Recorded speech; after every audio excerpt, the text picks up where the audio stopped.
All right. We're going to go to Orianthi with 10 tracks for 37 minutes, the fourth solo studio album from the Australian artist, released November 2020 via Frontiers again. Co-written and produced by Marty Fredrickson.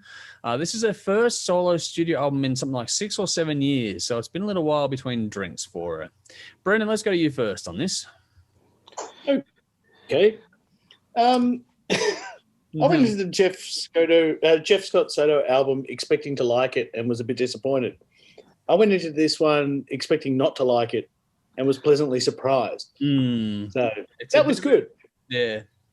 Yeah, this sounded massive. And I really enjoyed it. And the more it went on, the more I kind of liked it. I was actually, the thing I was surprised most of all about it was I liked her voice a lot.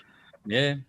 You know, I thought she was really soulful. They didn't overproduce it to make her sound like, you know, she was trying to be a diva. She had a rasp and, you know, she delivered it with passion and emotion. Sits in the middle between sort of Joan Jett and Britney Spears. I wouldn't go there, but okay. Yeah. I'd probably give her a little more credit than that. Joan Jett, yeah, maybe. I don't know. She had a soul to her voice that I just didn't really expect. I expected a cookie cutter, you know, sort of really uninteresting album from Orianthi, and that's not fair, but that's what I was expecting. So I was happy to be pleasantly surprised. Songs were great, performances were great. It wasn't a guitar wank fest that I thought it might become. She's obviously a phenomenal guitarist, but you know, she didn't lean on that too hard. You know, beautiful solos, great guitar tones. The sound, particularly the low end coming from the drums and the bass, it really filled this out to a point that it might disappoint some. Some people don't like that. Quite often I don't like that because it sounds too studio driven. But I really got it on this particular album. For some reason, this just really caught my ear. And the slower tracks as well, I thought gave the album heaps of balance. I was so pleasantly surprised that I will keep playing this. I thought it was great. It's a sneaky good record, isn't it? A very, very sneaky good record for something that I wasn't even looking forward to listening to. I was really going, Orianthi album. And I ended up giving it a 9 out of 10 because I thought it was fucking phenomenal. There we go. Contagious and Rescue Me were the two that really jumped out. Okay. But there weren't any that I didn't like. I didn't find any flat spots. Even, you know, the what you call the cheesier ones weren't particularly cheesy. I thought it was good. Enjoyed it a lot. Cool. All right, Tim, let's go to you. Yeah, so basically how I ended up reviewing this was like it was the only name that got released this week. Basically. When we decided this one, Yeah, and like so the only thing I really ever knew from Orianthi was my mum telling me she was Michael Jackson's guitarist when that Is This It movie came out. Yep. And of course, at the time, me being a pretentious metalhead going, Michael Jackson, fuck that. Cool too. I've seen clips of her on Facebook, like when you scroll down, it's just automatic playing clips of her playing like Jimi Hendrix and shit. And I'm just like, okay, fuck that. Guitar karaoke wankery. And the other thing I saw was she did the band with Richie Sambora. So I'm just like, so I went into this expecting like the cheesiest garbage soft metal piece of shit, right? And I ate my words within like the first 30 seconds. Yep. Because it's stunningly good. And like, because I was expecting one of two things, either again like again, this is ridiculously unfair to say, well, because of the Sambora connection to expect the Bon Jovi record, but that's partly what I was expecting. Yeah. Or like, you know, yep. Or I was expecting it to be like the last new Strauss record, which is just, you know, 5.5 minutes, 40 minutes of, 3-minute guitar YouTube videos. Yeah. And I got neither of them. In fact, what I got was... What was that? Sorry? Say that again, Brendan. I said, yeah, it certainly smokes the Nita Strauss album. Yes. Oh yeah. I said, yeah, and we got you. In the end, what we got was, really well written, well thought out hard rock songs, beautifully recorded. Everything sounds fantastic. There's this wonderful low end hiss all throughout this thing that I just love. Makes the whole thing sound very genuine, very live. I thought, the way they treated her voice was really well done. Again, just to sit that little bit back, but because it's the whole album so bass heavy, it doesn't really. It still cuts through. And she's got enough of a mid-range voice. It's not the typical top-end voice you get from a lot of female vocalists. No, she's got a bit of the she's got a bit of the Blues Pills. Yeah. Vocal tone. But again, the music's nothing like that. The music's she's almost got that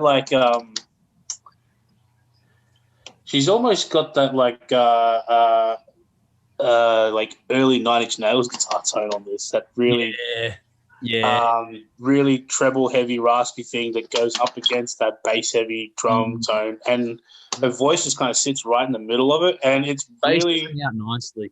Yeah, and it just really balances the whole thing out beautifully. The songs are incredibly well written. Everything's really well done, and I've listened to this 3 or 4 times since we reviewed it. So, this is a quality album.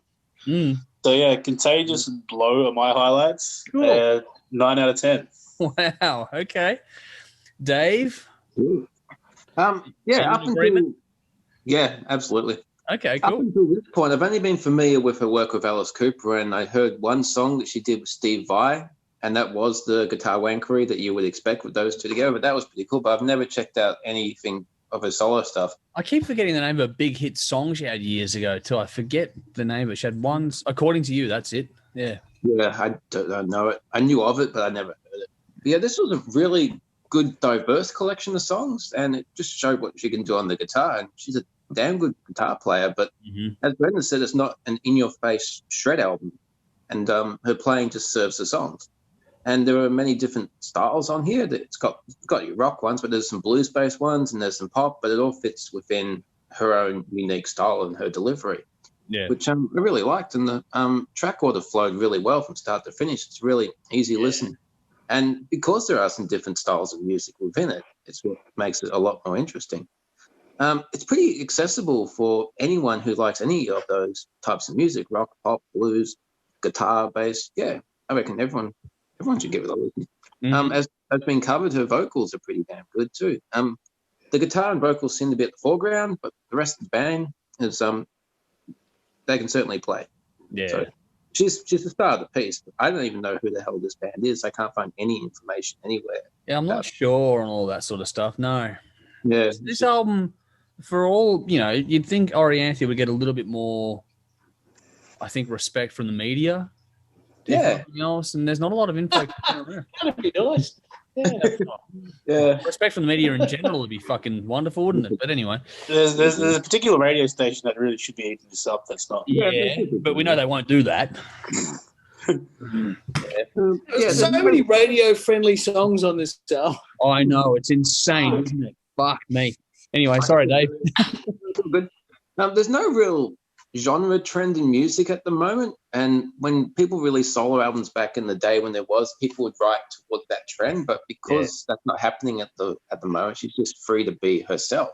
And I thought that was remarkable on this album. Like I said, there's lots of different types of songs on here. It's pretty quick listen. It's about 38 minutes, which is your basic vinyl runtime, so 20 minutes either side. Which is a good length for an album. I really don't know why she's not more higher up in her career, and I hope this album really gives her a big boost because she certainly deserves it. She's a great example for young women too, because it just proves you don't have to be a stripper to have a career in music. You can actually do it based on talent. I just hope a lot. I will say one thing about that though, that one of the video clips she's wearing pretty much next to nothing, which I actually found disappointing away from the song. Yeah, it would be distracting. In a good way, but well, yeah, I'm not complaining, but that's proving that we're all assholes. Yeah. I'm just going to type that into Google right now. I gave it 9 out of 10. My standouts were Sinners Hymn, Rescue Me, Blow, Crawling Out of the Dark, and Stream of Conscience. Fuck, I reckon by the time we're done, we'll have picked almost every song off of this album as standouts, which is a huge nod. I do want to clarify my earlier remark about, the Joan Jett to Britney Spears. The Britney Spears aspect is in how some of the production you would think would lean into that a little bit more, and so it's the production tones applied. It's not that I think she sounds like that or sings like that. I think she's much better than that. It was just no, that doesn't cut it. Try again. No. All right. Bloody hell. Who would you like to me to say I was wrong and move on? Yeah, okay. The tyrant's gone. Okay, cool. Unless we're Freo and contesting it, are we? But fuck. Now, I'm not a huge fan or all that knowledgeable at Orianthi and her work. I do appreciate that she's well liked, and from all reports leading into this, I put the list up of what was dropped that week, and we'd only sort of heard the name, any of us, and that was like, well, that's obviously the one to go with, and that was all we sort of went off of. Yeah. I hadn't really checked out singles or anything to go into it. We just thought, okay, well, there's a name. It's the most sort of high profile one that we can think of, then we'll go with that. Now, I went into this, and all the feedback online has been fantastic for this record, and this is going to be a 4 for 4 out of us here tonight too, because I loved it. I went into this thinking I was going to get something more along the lines of pop rock. You get According to You was the big hit from years ago. I thought I was going to get a bit more of that. On this one, you get nothing like that on this release, and it's fantastic. You do get pop sensibility, which is her the ability of hers to blend between the rock and the pop worlds and bring them together is incredible. It's so well done in that regard. You get the hooks and all sorts of stuff, but the way the vocals and the guitar play off of each other, nothing on either side of the coin is overdone, which is a tendency in each of those worlds, but they've come together really well on this. The rhythms on this were fantastic. There's enough. It's one of those ones where you could dance to this, but there's enough sting in the tail to really surprise people like me that want that bit more rocky sort of stuff. There's a definite sting in this, which is cool. Rhythm melody is king. It's all been done very, very well. On top of that, there is some very tasty lead work that plays to the songs and doesn't come over the top of it all. Very well done. I honestly, when I was listening to this, I thought to myself that she might be one of the artists that will keep guitar alive for the younger generation coming through afterward. I think there's a lot here, not only for young girls to look up to, but for everyone to look up to that's a bit younger, because it's the right sort of stuff that'll cut through. So it's one of those ones where, people talk about Greta Van Fleet, but I reckon her crossover appeal is probably even more so because she'll get the pop audience kids and she'll get the rock audience kids. She'll bring them all along for the same ride. And she'll make them all interested in playing guitar like this and singing with genuine soul like she does on this record. Lyrics were fantastic on this. There is some very, very sassy stuff on here, which is very, very cool. She's got a wicked tongue. It draws you in. It really does drag you in, but it also makes you think that you wouldn't want to cross her in the real world either. She's got some acid in there, which is very, very cool, very clever, plays into the formula of this record nicely.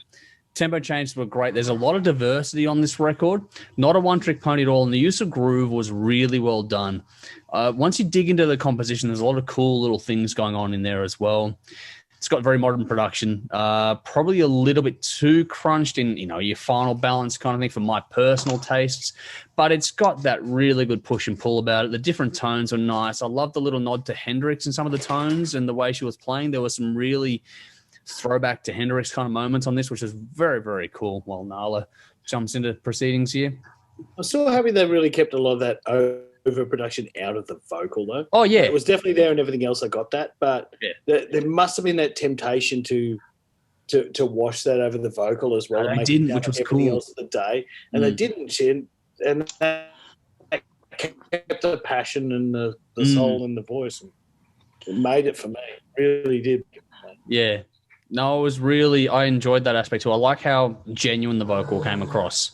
With everything going on, the vocal came across as really genuine, which is cool. Yeah. Underneath all that sort of stuff, the blues soul, the blues bass of this was what was the most telling part of all that sort of stuff too. And the use of space really was well done on this too. The whole thing on this is that mix of old world and new clashing while Nala is gagging on something. Don't know what she's doing over there, but like working with Great Danes in the background is always fun, folks.